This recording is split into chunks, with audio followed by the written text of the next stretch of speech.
ہم اپنے ان نوجوانوں کو بھی کہیں گے. نوجوانوں میں آج کل من چلا پن بہت زیادہ آ گیا. اگر ہمارے سماج کی کوئی بیٹی یا بہن نکلتی ہے نا کسی ضرورت سے، اگر نوجوان کی نظر پڑ جاتی ہے تو اس کی سائیکل کی ہینڈل دیکھے کیسے گھومنے لگتی ہے، ایکٹنگ کیسے شروع ہو جاتی ہے. اگر موٹر سائیکل پہ ہے تو پھر دیکھیے موٹر سائیکل کی رفتار کیسے بن جاتی ہے. یعنی وہ دکھانے کی کوشش کرتا ہے کہ اگر تم لڑکی ہو تو میں بھی ایک نوجوان ہوں، تمہاری توجہ میری طرف ہونی چاہیے، میں تمہاری طرف توجہ کرنے کے لیے تیار ہوں. یہ لبھانے کی شکل شروع ہو جاتی ہے. سنو ایک واقعہ.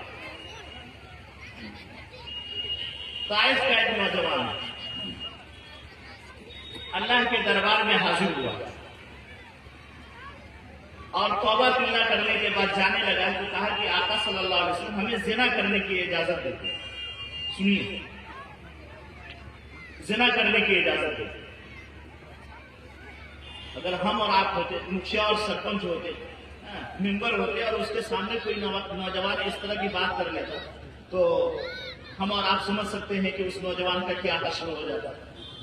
اس کو بھی گالی دیتے، طاقت ہوتی تو مارتے بھی، اور اس کے ماں باپ تک کو جو برا بھلا کرتے تھے.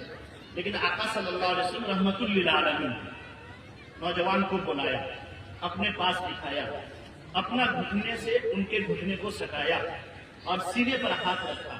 آقا صلی اللہ علیہ وسلم نے ارشاد فرمایا کہ اے نوجوان بتلاؤ ذرا کہ جس عورت سے تم زنا کرو گے کسی کی بیٹی ہوگی؟ کہا ہاں. کسی کی بہن ہوگی؟ کہا ہاں.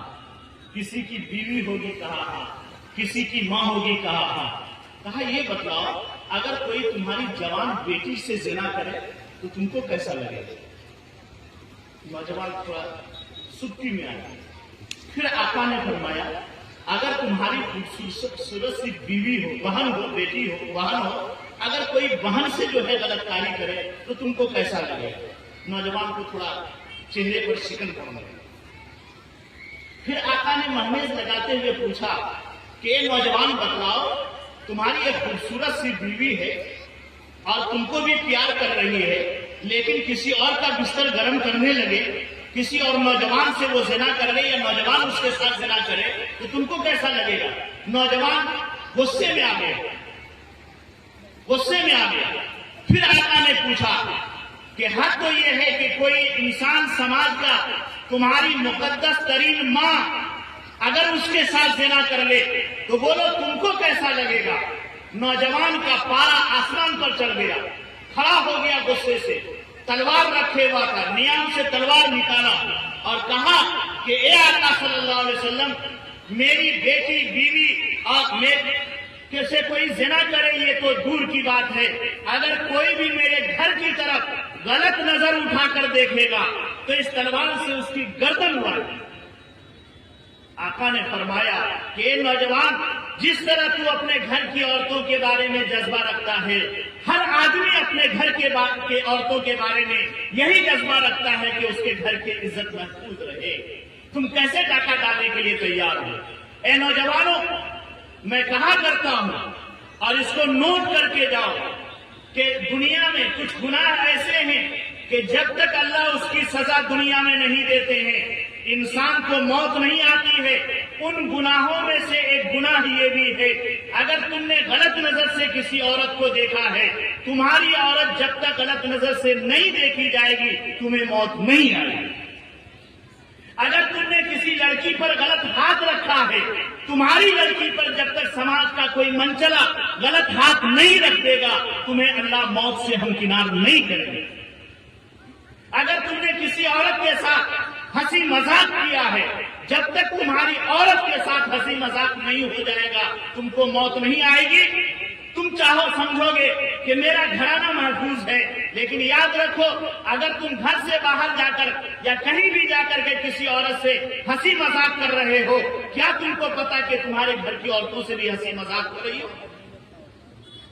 اور یاد رکھو اگر اس کو سینے میں بساؤ گے تو سماج کی کسی عورت کی طرف آپ کی نظر غلط نہیں اٹھے گی اور یاد رکھیے آپ کی بیٹی جا رہی ہے سماج کی، اگر آپ نے نظر اٹھایا، اس کو سیٹی مارنا شروع کیا، اس کو لبھانے کی کوشش کی، تو دل میں یہ اس وقت تہیہ کرو اور ارادہ کرو اور یہ لاؤ کہ گھر میں میری بھی بیٹی ہے، میری بھی بہن ہے، ہم یہاں دوسری کی بیٹی بہن کو آنکھ مار رہے ہیں، ایسا نہ ہو کہ ہماری بیٹی بہن کو آنکھ اور وہ کر رہے گا۔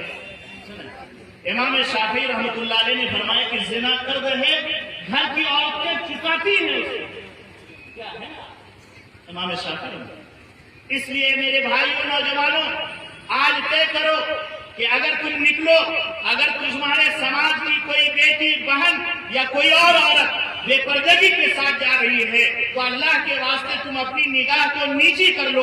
خدا نخواستہ کسی دن تمہاری عورت کسی وجہ سے اگر بے پردہ نکل گئی بے خیالی میں، تو سماج کا کوئی انسان تمہاری اس عورت کی طرف غلط نظر اٹھا کر نہیں دیکھے گا، کیونکہ تم نے اپنی نظر کی حفاظت کی ہے، لہذا تمہارے گھر کی عورتوں کے لیے بھی نظر کی حفاظت ہوگی۔ قرآن نے عورتوں کو بھی ہدایت دی ہے اور مردوں کو بھی ہدایت دی ہے۔ صرف 5 منٹ رہ گئے ہیں، مزید تفصیلات ہم پھر کسی موقع پر بیان کریں گے۔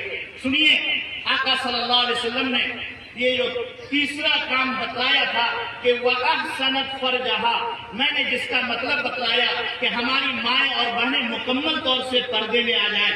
آج سے کیجیے گا نا انشاءاللہ پردے میں، بولیے نا کیجیے گا نا۔ کون لوگ پردے والا لباس آج سے دیجیے گا، بولیے۔ اللہ ان اٹھے ہوئے ہاتھوں کو قبول فرمائے۔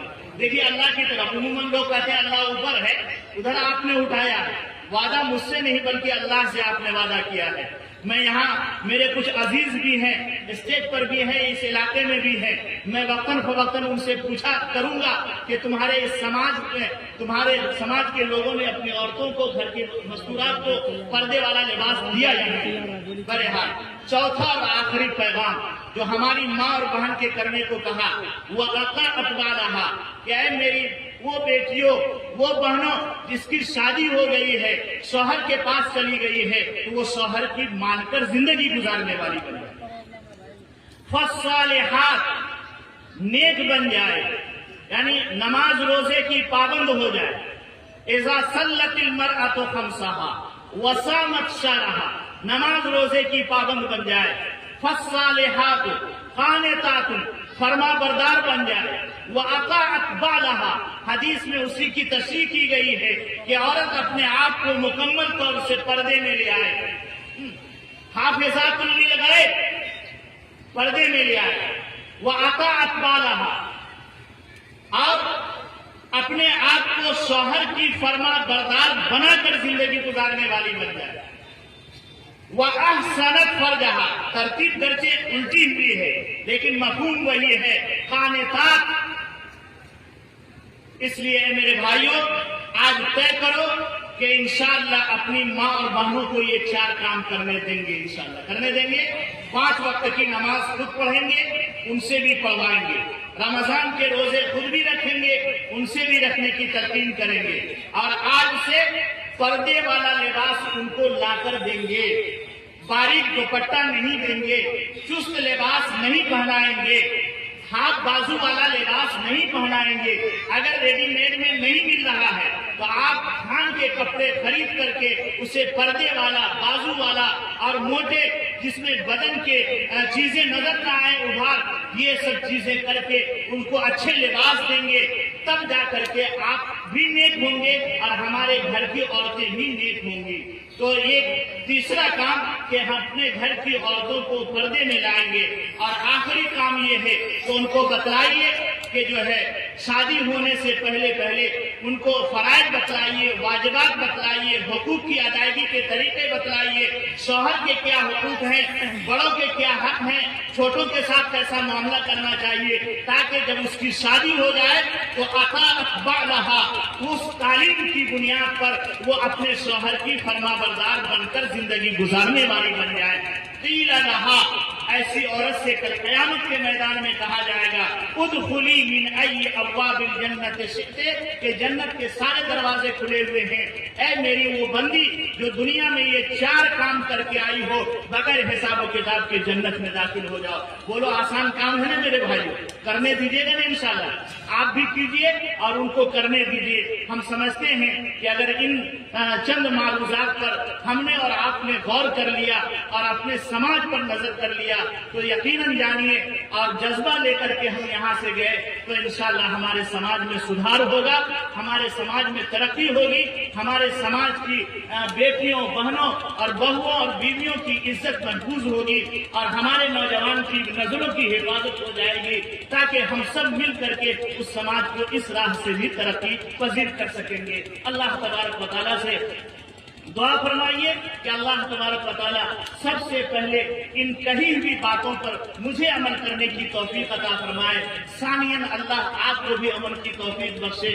ربنا تقبل منا انک انت السمیع العلیم وتب علینا انک انت التواب الرحیم وآخر دعوانا ان الحمد للہ رب العالمین۔ ماشاء اللہ حضرت گرامی